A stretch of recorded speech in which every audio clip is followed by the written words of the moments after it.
A paz do Senhor, meu amado irmão, pastor Marcos aqui, para trazer uma reflexão para o teu coração em pitadas de teologia. Talvez você, assim como eu, já deva ter ouvido a célebre frase: não me julgue. Se nós observarmos aqui o capítulo de número 7 de Mateus, a gente vai ler da seguinte forma: não julgueis para que não sejam julgados, pois com o critério com que julgas sereis julgados. E com a medida que tiveres medido, vos medirão também.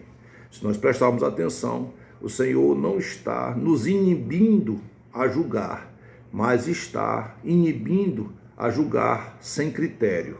Ou seja, aqui existe uma frase que se adequa perfeitamente, a frase se chama misticismo, uma questão de julgamento, de investigação judiciosa, ou seja, quando a gente se torna juiz dos outros. E se prestarmos bem atenção, meus amados irmãos, a Bíblia em lugar nenhum vai nos inibir.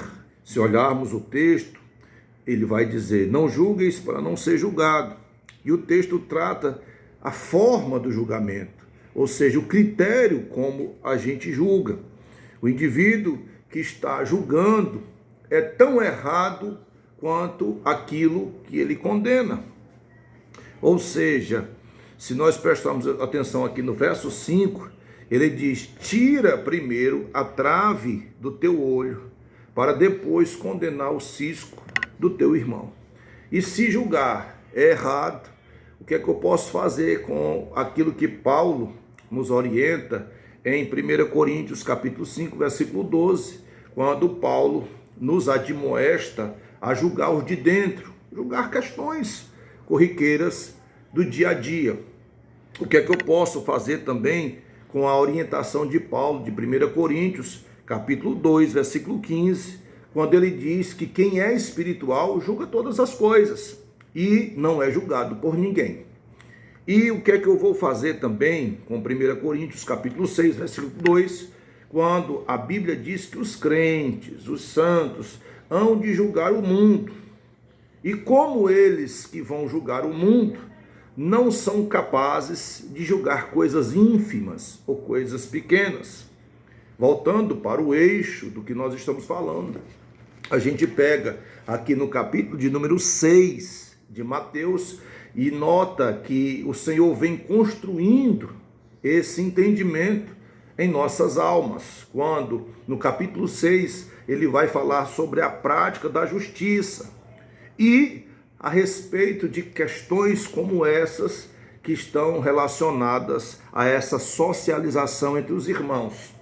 Note que o apóstolo Paulo também, em Romanos capítulo 2, versículo 1, ele deixa claro exatamente o que estamos falando, quando ele diz: portanto, és indesculpável ou inexcusável, quando julgas, ó homem, quem quer que seja, porque tu está condenando a ti mesmo naquilo que julgas a outro, porque tu que está julgando comete o mesmo erro. Ou seja, o problema aqui são dois pesos e duas medidas, porque se assim fosse, pastor nenhum poderia exortar ou doutrinar igreja nenhuma, porque na exortação o pastor está expondo um sermão que está criticando comportamentos, criticando erros e falhas de pessoas que estão ali agindo de forma equivocada. Então, meu amado irmão, quando a gente pensar nessa história de não julgar, o problema não está em julgar, e sim em ser juiz sem ter o mínimo de vida para que se possa criticar aquele que está cometendo o erro. Então, que Deus em Cristo te abençoe. Fica com Deus e a paz do Senhor.